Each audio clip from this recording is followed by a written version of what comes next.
Today in class we are doing a presentation on famous mathematicians. Jimmy did his first, which was on Archimedes. Jimmy then explained Archimedes' life and what he did in the mathematics. Nancy is up next. Hers is on Pythagoras of Samos. I am curious to hear what she has to say due to the fact that her past projects haven't been up to par. As I thought to myself, Nancy goes and starts to explain Pythagoras' life. She starts off with Pythagoras was born around 570 BC in the Mediterranean Sea in Greece. Pythagoras was the son of Narcissus, and he spent his early years on the island of Samos. Pythagoras had little known about his early life. Next, she then talked about his journeys. After studying in Greece, he fled to southern Italy to escape the harsh rule of Polycrates, who came to power about 538 BC. There has been proof that he traveled to Egypt and Babylon during this time. When he grew older, he became more secretive and kept to himself as he roamed around the world. At the age of 40, Pythagoras and his followers became politically powerful in Cortona, Italy. Lastly, Nancy went into great detail about his school and his followers. Pythagoras founded the Pythagorean School of Mathematics in Cortona, a Greek seaport in southern Italy. Pythagoras and his followers were important to both religion and science.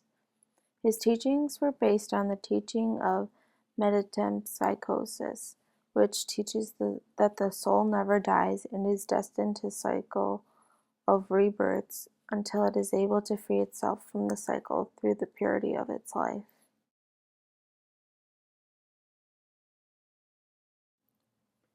He originated all that was true in the Greek philosophical tradition, including many of Plato's and Aristotle's mature ideas.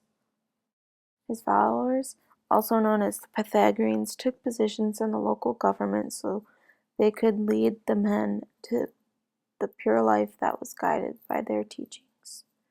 Eventually, a rival group attacked the Pythagoreans at a sect gathering, and almost all of Pythagoras' followers were killed. It is unsure if Pythagoras left Cortona willingly or was forced to leave after his attack. Pythagoras died in Metapontum around 495 BC. Before Pythagoras died, and soon after arriving in Cortona, he became an Ionian Greek philosopher and mathematician. It was not long until he found the Pythagorean theorem. He is credited with many contributions of mathematics, although some of them may have been the work of his students. Unfortunately, this vow of secrecy prevented an important mathematical idea from being made public. According to legend, Pythagoras was so happy when he discovered the theorem that he was offered a sacrifice of 100 oxen. The Pythagoreans had discovered irrational numbers. They later discovered that the square root of 2 is irrational and therefore cannot be expressed as a ratio of two integers. Greatly troubled Pythagoras and his followers.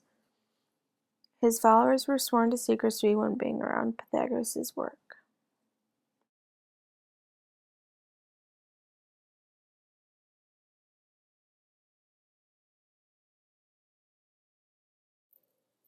After Nancy finished her presentation, I decided to teach my class the Pythagorean theorem.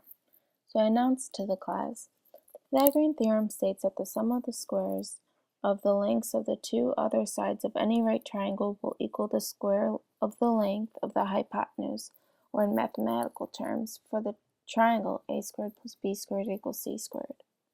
Some integers form what is called the Pythagorean triple. Some of these groups of integers are 3, 4, 5, 5, 12, 13, 7, 24, 25, 8, 15, 17, 9, 40, and 41, and infinitely more. An example would be Pythagoras starts at point A. He walks 3 minutes west and 4 minutes north to get to around a forest. If he took a shortcut straight across the forest and walked directly northwest, how many minutes would it take him to get to point B? The equation is set up as a squared plus b squared equals c squared. Since we know a and b You can plug those numbers in, but since we don't know c, you have to solve for it. The equation is now 3 squared plus 4 squared equals c squared. 3 squared equals 9, and 4 squared equals 16. Therefore, 9 plus 16 equals 25. Now that we know what c squared is, which is 25, you then take the square root of 25 to find c, which is 5. Now to check the answer, you have 3 squared plus 4 squared may or may not equal 5 squared. 3 squared equals 9, 4 squared equals 16, and 5 squared equals 25. Therefore, 9 plus 16 equals 25. This means that it would take Pythagoras 5 minutes to walk directly through the forest instead of around.